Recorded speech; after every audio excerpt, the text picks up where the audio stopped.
La décentralisation est la clé. Je sais, la façon d'emmener le sujet est un peu brusque, mais ne vous en faites pas. Je vais développer. Aujourd'hui, nous faisons face à un phénomène qui grandit de plus en plus, notamment lié à l'investissement. Il y a plein de sociétés qui proposent des services d'investissement, si vous l'avez constaté, et beaucoup se font malheureusement avoir. Et je tiens à préciser que c'est vrai que ces sociétés-là, ce qu'elles font, c'est pas bien, ça c'est clair. Mais il faut souligner aussi qu'elles répondent simplement à une demande. Donc ce sont des personnes qui ont de l'argent et qui ne veulent pas eux-mêmes travailler pour le faire fructifier, donc eux-mêmes investir pour gagner eux-mêmes. Et donc ils cherchent des personnes qui vont le faire. Donc bien sûr, elles voient ces entreprises avoir une demande, bah, elles vont proposer une offre. C'est le business. Donc, pour expliquer que c'est vraiment un business. C'est vraiment un business parce que une société qui est vraiment honnête, c'est un bon business. Tu prends l'argent, tu vas le faire fructifier, tu prends tes commissions et c'est bon. Voilà. Mais bon, malheureusement, on connaît notre environnement africain. Beaucoup, 95 ou 97% de ces sociétés-là sont des arnaques. Généralement, ce sont des systèmes de Ponzi. Sinon, l'idée est bonne pour aider vraiment les gens à s'enrichir. Du coup, il reste qu'une une minorité de sociétés qui sont honnêtes. Et il faut chercher. Il faut vraiment chercher. Il faut vraiment chercher. Et ces sociétés-là, celles qui sont minoritaires, qui sont honnêtes bien sûr, souvent elles font face à un problème qui est lors de l'investissement. L'investissement, puisqu'elles prennent l'argent de leurs clients pour aller investir, il peut arriver qu'il n'y ait pas un bon retour. Ça fait partie de l'investissement. Il y a des risques. Et donc, quand il n'y a pas un bon retour sur investissement, il peut arriver que, donc ça fait qu'il n'y a plus assez de liquidités. Du coup, ça devient compliqué pour payer les clients qui ont investi. À ce moment-là, dès qu'ils ne peuvent plus payer, ils ne peuvent pas payer à un moment donné, automatiquement, ils vont se lever. Les clients, bien sûr, pour dire c'est une arnaque. Pourtant, la personne est honnête. Elle veut bien faire son boulot. Mais comme les clients ne sont pas à l'intérieur, donc on arrive vers le problème. Ils ne sont pas à l'intérieur de la société, donc ils ne savent pas les problèmes qui se passent. Donc pour eux, comme ils sont dehors, ils se disent que non, c'est juste une arnaque. Les gens sont en train de prendre l'argent pour partir. Alors que non, le gars de la société, ils sont là, ils essaient de trouver des solutions. Mais c'est compliqué. Les clients qui ne font pas partie de l'exécutif, quand je parle d'exécutif, je fais allusion au directeur général, les comptables, en tout cas les employés qui travaillent dans cette entreprise-là pour le bon fonctionnement de l'entreprise. Les clients ne font pas partie de cet exécutif. Du coup, ils ne peuvent pas savoir en fait qu'il y a des problèmes. Et c'est ça que j'essaie de pointer pour dire que la centralisation, parce que là c'est une entreprise, on peut dire un peu privée, du coup c'est un petit groupe de personnes qui réfléchit et qui essaie de trouver des solutions. Ceux qui sont dehors n'ont pas accès aux informations sensibles, c'est normal, c'est le but même, c'est une entreprise. Et lorsqu'arrive ce problème-là, c'est difficile en fait de faire face aux clients qui réclament l'argent, alors que la société veut bien faire, mais malheureusement, elle donne des problèmes.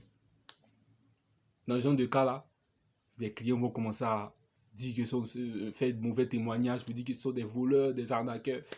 C'est vrai qu'il y a des sociétés qui sont mauvaises, qui sont malhonnêtes. Comme je l'ai dit, il y en a 97%. Mais pour le peu de sociétés qui restent là, vous imaginez que quand elles font face à ce genre de... Quand elles imaginent faire face à ce genre de situation-là, c'est difficile pour elles de continuer. C'est difficile. Du coup, les sociétés malhonnêtes prennent encore plus de terrain. Et aujourd'hui même, on ne sait même plus même s'il y a des sociétés qui réellement qui aident. Voilà. Mais si vraiment il y en a, elles ne sont pas publiques. Elles ne sont pas publiques. Voilà.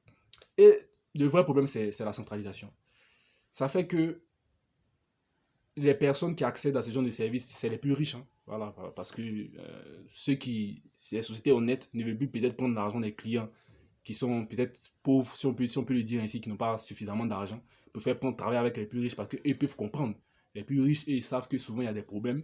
Et lorsqu'ils donnent leur argent, ce n'est pas, voilà, je compte sur cet argent, je compte sur cet argent. Ils savent que c'est un investissement. Ça peut se perdre. Du coup, la solution qui peut vraiment aider la population, en tout cas, nous, les gens moyens, à vraiment s'élever, c'est une décentralisation. Une décentralisation. Quand je parle de décentralisation,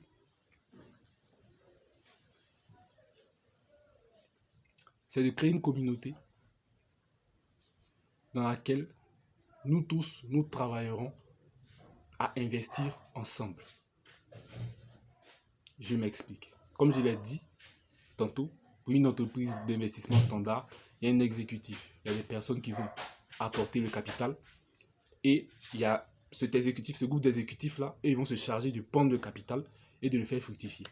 Mais dans une société décentralisée, tous les participants donc, de la société, donc si vous rentrez, vous apportez votre capital, vous ne vous asseyez pas pour attendre qu'une personne fructifie pour vous. Non, on travaille tous ensemble dans le but de faire fructifier cet argent. Du coup, ça résout un gros problème qui fait que tout le monde voit ce qui se passe. Donc ceux qui ont mis leur argent savent ce qui se passe. Ils savent que s'il y a un problème, ils sauront qu'il y a un problème. Donc du coup, ils sauront qu'ils ne pourront pas avoir peut-être des bénéfices ou des dividendes maintenant. Vous voyez? Et ça règle beaucoup de problèmes de non, ce sont des arnaqués et tout. Donc on voit tout. Et tout le monde peut travailler ensemble. C'est-à-dire qu'on a là, on a plusieurs cerveaux disponibles dans le but d'accomplir cette vision-là. Et c'est ce que j'essaie de prôner avec le club des investisseurs 2.0. À travers notre société qu'on a développée, une société décentralisée, la société des investisseurs 2.0, on essaye en fait d'investir un peu partout, notamment actuellement dans l'alimentation. Comme je l'ai dit, on essaie de vendre les sandwichs qu'on appelle panini. Si vous voyez un peu ce que ça veut dire, on essaie d'ouvrir plusieurs stands dans Abidjan. Et ainsi de suite, c'est un peu. Mais c'est tout le monde qui travaille. Donc quand je vous dis de nous rejoindre, ce n'est pas vous allez venir me donner de l'argent et je vais faire fructifier cela pour vous. Non. C'est vous-même, vous allez venir et puis on va travailler ensemble pour le faire fructifier. Moi, je pense que c'est la meilleure solution. Vraiment, c'est la meilleure solution. Surtout dans notre environnement africain où la confiance vraiment est brisée parce que beaucoup en ont abusé pour voler les gens.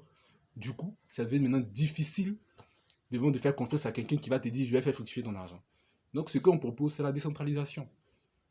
Tu viens avec ton argent, c'est vrai que tu apportes ta contribution, mais tu participes dans le sens où tu es actif. Tu vas pas rester là, je donne mon argent et puis j'attends que vous m'envoyez mes dividendes. Non, non, non, non, non, non, non. Ça ne marche pas comme ça.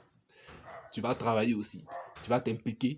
Et donc, cela va faire que ça va développer, bien sûr, tes connaissances, etc. Et on évolue tous ensemble. C'est le but de la communauté. On évolue tous ensemble. Donc, si dès aujourd'hui, toi aussi tu veux nous rejoindre, n'hésite pas à cliquer dans le lien dans la description. Voilà.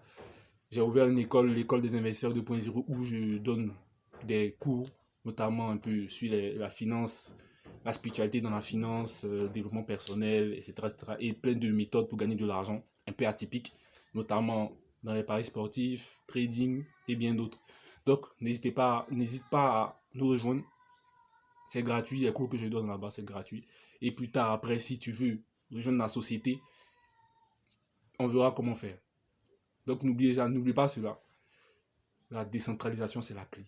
La décentralisation, c'est la clé. C'était Abaïli. Merci d'avoir regardé cette vidéo. N'hésite pas à la partager. Et qu'est-ce que je peux dire de plus? Bye.